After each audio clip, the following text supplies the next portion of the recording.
Back to electrons. This one's kind of a nice one to review for the exam or the course end. Um, if I told that it's accelerated by a voltage, kind of harkening back to electricity and magnetism, electric fields, um, the electric energy stored by that voltage gets converted to kinetic energy of the flying electron. Electric energy has got different equations, but the most useful one is that it's Q times volts. Kinetic energy is always 1/2 mv squared. That means that the speed squared is 2q volts over m. Because it's an electron, we know the q value, that's 1.6 times 10 to the negative 19. The voltage was given as 2000. If you put in a negative for the charge, remember you'd have to put in a negative for the voltage. It takes a negative voltage to do positive work on a negative charge, or we can just put them both in as positive and assume that we're doing work on it by making it fire. And the mass of an electron is 9.11 times 10 to the negative 31.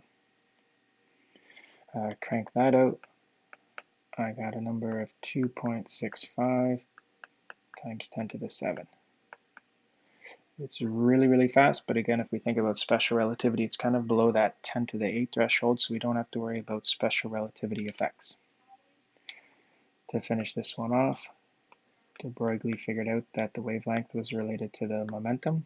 Its wavelength is h over momentum, or h over mv. H is that sort of quantum constant, 6.626 times 10 to the negative 34. All over, it's an electron. We're going with a mass of 911 times 10 to the negative 31. And we just figured out its speed was 2.65 times 10 to the 7. Cranking that out, I get a wavelength of 2.7 times 10 to the negative 11. And as I was trying to outline in those last two examples, I don't know if I worded it very well. It's a small number, but relative to the size of an electron, it's not impossibly small. Since that's not a ridiculously small number, we can see the quantum nature of the electron.